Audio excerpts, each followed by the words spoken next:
First off, let me thank Board of Ed for allowing us to come here and do this presentation. With everything that's going on, you still made it possible. I really appreciate that. I want to thank the County Council for coming here and being present here.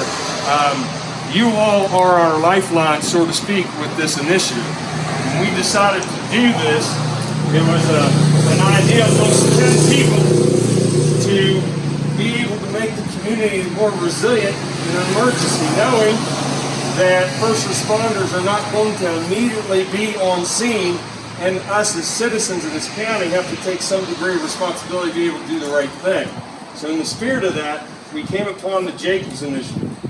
And in the Jacobs Initiative, it's spirited after a young 6-year-old boy who lost his life in an active shooter situation in South Carolina at an elementary school. We caught a stray round in his leg. 3 days later, unfortunately, he succumbed to his wound just due to massive hemorrhage. And if you look at the statistics nationally, more than 60,000 people die of what could be a preventable death pre-hospital if we just had this training, as well as the equipment. The issue that arose in South Carolina at that elementary school, that was they had the training, but they didn't have the equipment. So we decided, and the LEPC decided, to form a Stop the Bleed subcommittee so we can help bridge that gap, where we can provide free training and the equipment in the same setting. That way we don't ever have a situation where our community service facilities has a, God forbid, a bad situation occur and they don't have the means to deal with it. And that is the true spirit behind this initiative. I can say since its inception in April of 2019, we've been rather successful with the help of Rachel, Christina, Donnie Grubb, Katie, and everybody else on the board. County Council, yes, absolutely. The proclamations gave this initiative traction, and we truly appreciate that.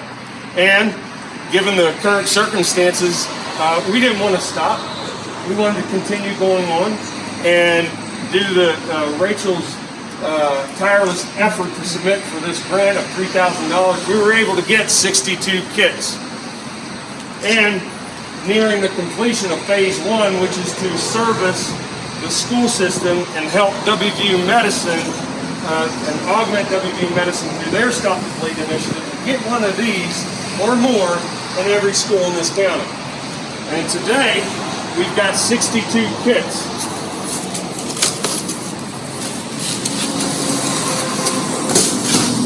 Through that grant.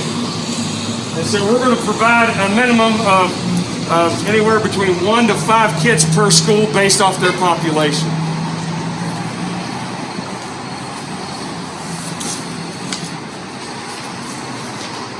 In these kits, you have a tourniquet, you have a chest seal, you have packing gauze, gloves, and scissors. That's what they get. Notice that it is after Jacob Hall.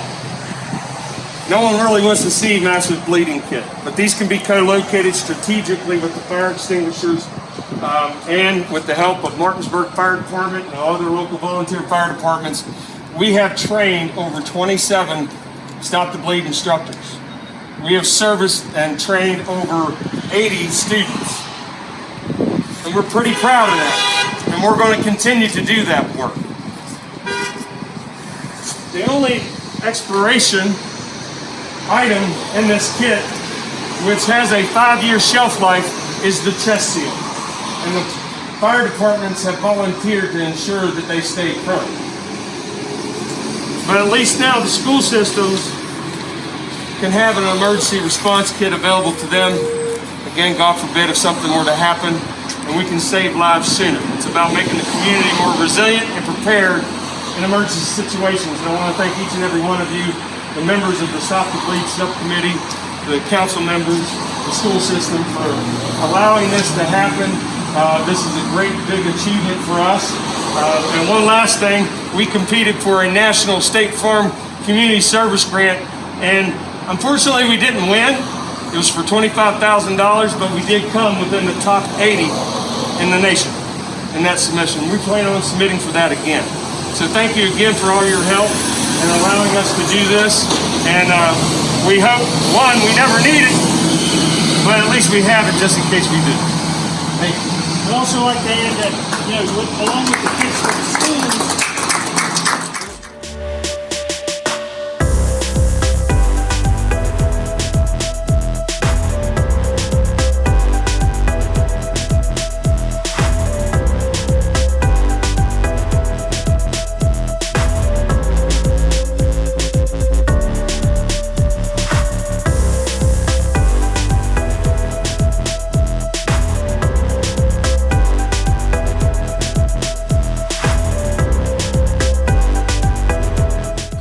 allocated for the Boys and Girls Club and also each park and rec facility in the county. So we were able to obtain that through the grant, and I just wanted to say thank you to the county council. When Rachel obtained this grant, it was a reimbursement grant, and the county council graciously upfronted that money for us to purchase these kits to get reimbursed for the grant. So thank you.